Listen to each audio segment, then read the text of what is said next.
Hello, good people of YouTube. Mountbatten here. And today we have the new Techline German destroyer import for us to review today. The Schultz. What's this thing's full name? The Friedrich Schultz? Whatever.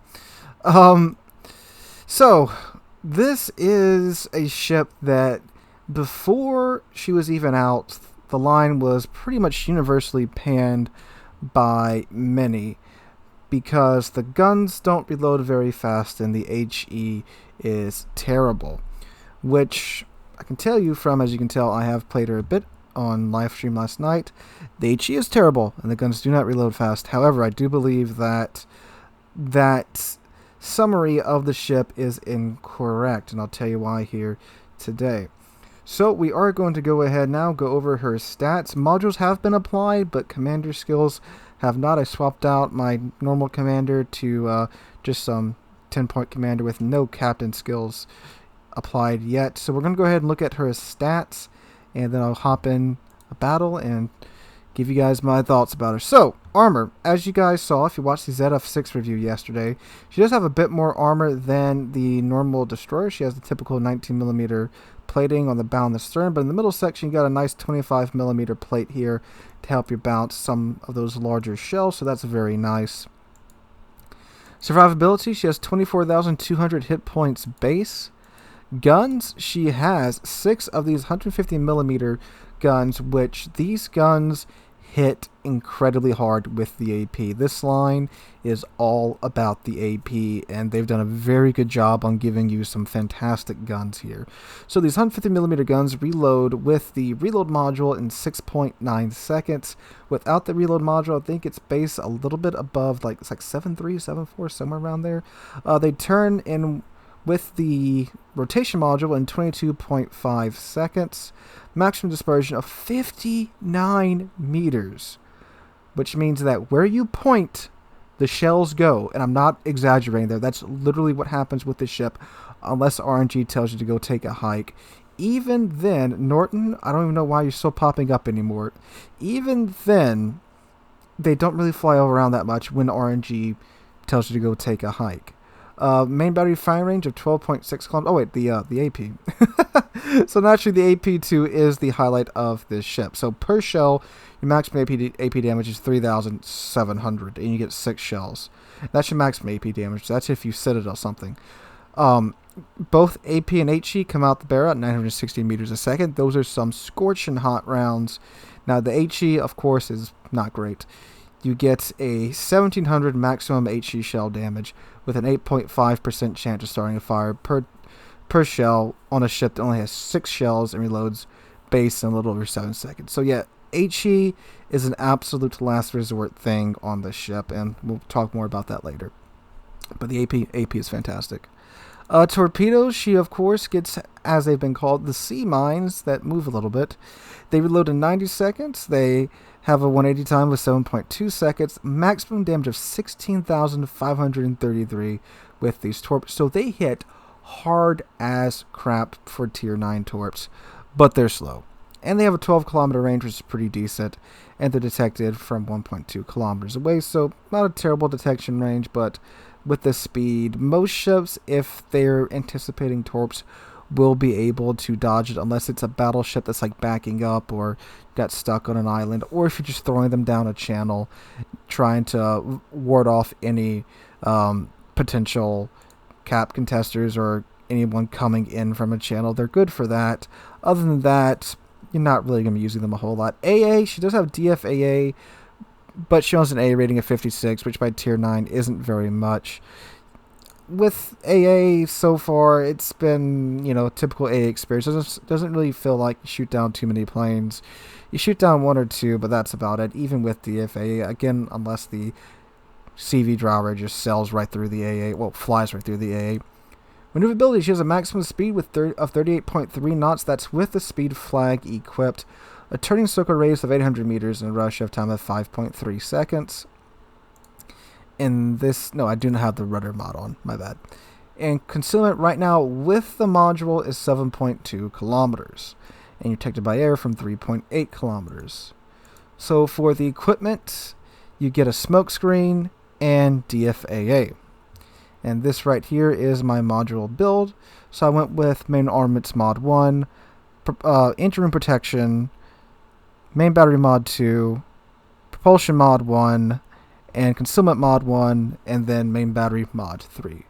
So let me go ahead and resummon Lucians real quick, and we'll go over my build for her.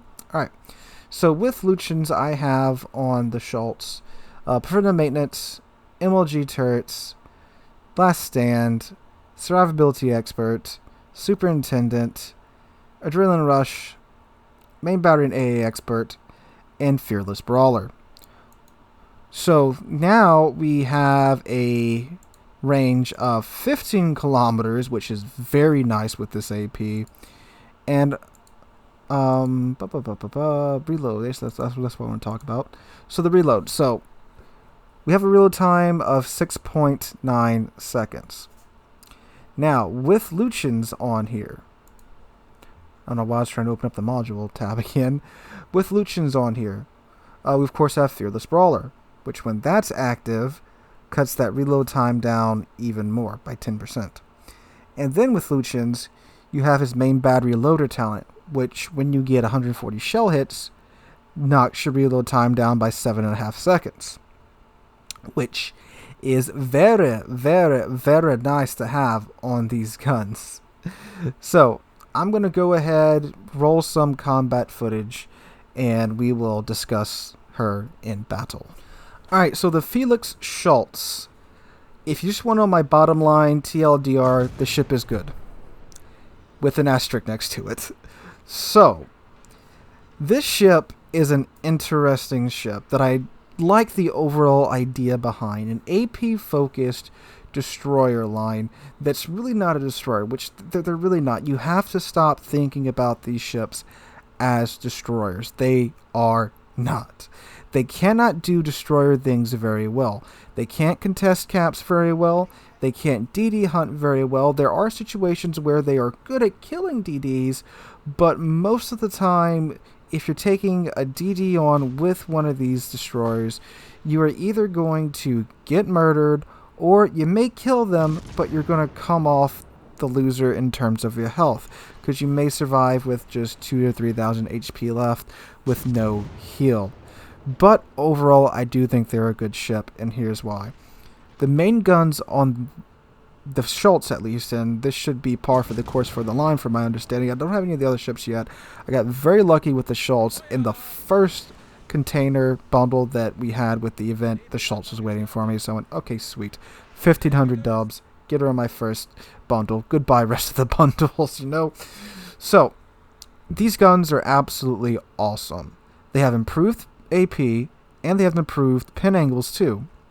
They hit like a truck, and they pin almost everything. Short of shooting a battleship on its belt, you are going to pin whatever it is you're shooting at. Almost from any angle. Almost. Of course, if it's steeply angled, not so much, but it does have improved AP pin angles, so you have that going for you as well. And on battleships, I can get like 6k salvos per salvo on this ship, especially if it's a ship that I'm very familiar with the armor, and on just about every battleship, I know where all the weak spots are at. So if you know that, you can exploit that tremendously well here. And then, of course, when it comes to cruisers, because remember, these DDs were sold to us as they are small light cruisers that are meant for taking on lone light cruisers, which is a very, very specific role that doesn't really happen too much while playing these ships. I mean, how often do you find a Neptune or a Minotaur or a Wooster just sitting out by himself in the open, waiting to be ambushed by a DD? Not too often. It does happen. It does happen, but not too often. So most of the time, you're going to be fighting either battleships that are camping islands, or just alone by themselves, because those guys are way more alone by themselves than light cruisers. Or yes, you can take on the occasional cruiser, but very rarely will they sit there and let you shoot at their broadside. But if they do, you will wreck them. You will, because they are good at that. But in most practical cases, you're going to be going after, battleships and cruisers that are in their typical clumped together formation because of how AA works now. And the ship can still do decent in those situations. The thing is, when this ship catches the broadside of whatever ship it's shooting at, it is absolutely devastating if you're allowed to continue to pump your AP into their broadside, as I'm sure you're watching now. Because when you have broadsides and this AP is allowed to go to work, you're going to rack in the damage fast. And it's good at that, even though it only has, a 6-second reload time. But if you got Lucian's and you got his skills popped, especially that main battery loader skill, and you got Fearless Brawler going, you have about a 4-second reload time on these 150 guns, which is great for farming damage with AP. Now, the thing is, getting into that situation is where that asterisk that I told you earlier comes into play. Because the ship itself isn't that great for that, from my experience at least. It's not very fast. You don't have a speed boost. So you can't get into an advantageous position quickly like you can with like a French destroyer or a Soviet destroyer, which it makes sense that this ship isn't fast. It's got 150mm guns on it on a DD hull. It makes sense that it's not that fast. But when you can't get into those positions quickly, you either have to chew through the rest of the team that's in your way, like you can do with French and Soviet DDs, or you have to wait for the game to progress to a point to where you can do that, which sometimes happens, sometimes doesn't happen. In random battles, you can't really count on your team too much, so you have to make your own luck a lot of times. And the ship's not that good at doing that, because like I said earlier, when you have to take on DDs, if it's you versus another DD, unless you're a very skilled DD player, you're not going to really win the battle, or even if you do win the battle, you're going to lose most of your health, which means now you have to go engage this cruiser that you're supposed to be designed to go fight, but now you're down a lot of your health. And also, the concept of, here's a DD, go kill this light cruiser by yourself. Okay, but that's a light cruiser, which is designed to kill DDs. And you have a little bit more armor, but that's about it in terms of improved survivability and decent health for your tier. So, yeah. But again, when you can get into those positions, it can do it. It can do it. It's getting there. That's the problem. And the torpedoes too. The torpedoes, like I mentioned earlier, if you're throwing them at a channel just to discourage someone from coming down that channel, they're great for that. You might snag a hit here and there, and they're very good. When they do hit, they hit like a freaking truck, but they don't hit that much.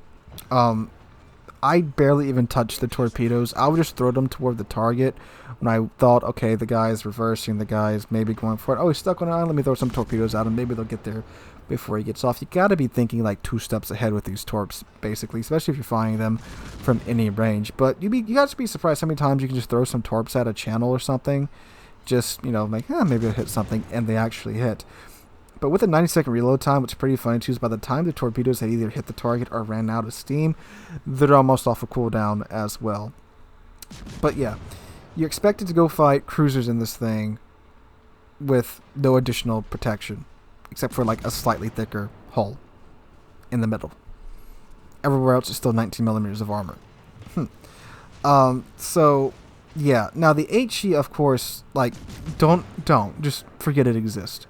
The only time you should be shooting HE in this thing is when there's a battleship that's bow on, or a cruiser that's bow on, and his superstructure is saturated and you're not getting any more damage out of it. Then switch over to HE and try to start a fire. Other than that, every single situation, have AP loaded, including fighting DDs, because you'll be doing like 22, 3,000, 4,000 damage to DDs. And that's the only thing that's going to get you out of those DD fights is just the insane AP. But again, even then, by the time you pump enough shells into them to where they're dead, they've probably chewed through most of your health and you don't have a heal. Now with Lucians, you have Lucians' heal. You have to go spot 3 ships. and you can get a bit of a hill, but you know, that's nice when it happens, but trying to go spot ships in the Schultz isn't the best thing ever. So that's my biggest complaint about these ships. There's not enough survivability for what these ships are meant to do, because these ships are meant to use their guns, be spotted, be shot at. You know, you do have your smoke screen to where you can use it to disengage, or if you have some spotting going on for your team, you can pop smoke and then start to farm from your smoke, which I got to do in this match, and it worked out tremendously well. But at the end of the day, the guns are great. The hull itself is okay, but it needs some more survivability, in my opinion, to really make this new line better. Now, I don't know if they tested this and maybe it was too much. And it doesn't even have to be that fantastic of a hill. I'm not saying it needs to be able to reprint the ship, but just some type of little hill, I think, and this line would be much more popular. And this line does have an uphill battle in front of it, because before it was even released, this line was universally panned by a large part of the community. But they're good. It's a nice breath of fresh air for me. A DD line that's moving away from the throw HE at everything until it dies.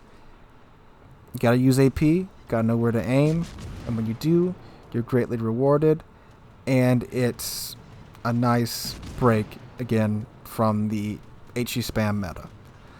And like I said before, with these guns, with how accurate these guns are, what you're seeing on the screen here isn't a fluke.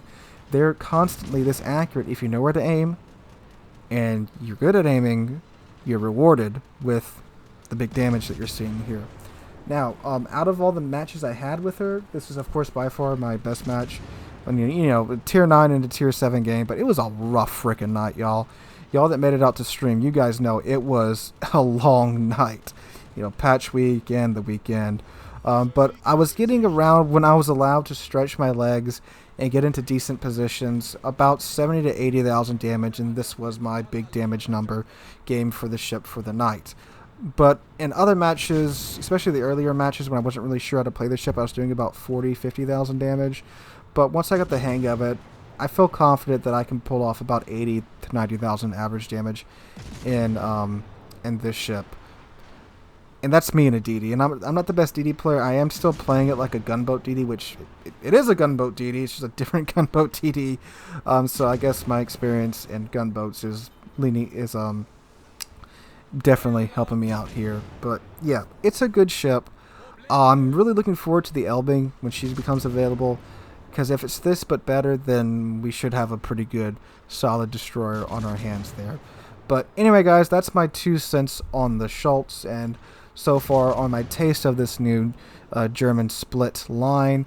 We'll see how they progress. So far, again, they're pretty good. I'm not saying they're like the best new DDs ever. No, I'm saying they're good. They're solid. Wait for them to come out. Take them for a spin, and you guys can try them out for yourselves. Or if you are lucky enough to get 1 or 2 during the event, you maybe have already tried some of them. So let me know what you guys think in the comments down below. Anyway, guys, hope you guys are having a wonderful Saturday. If you enjoyed the video, make sure to drop a like and subscribe to the channel. We are on our way now to 25,000 subs. We just passed 24,000 the other day, so we are under 1,000 away from our 25,000 goal, which is awesome. And I am planning on doing quite the large giveaway once we get there. So hopefully we get there pretty soon so we can get that going. Alright, guys, again, hope you're having a wonderful Saturday. Hope to catch you guys in the next one.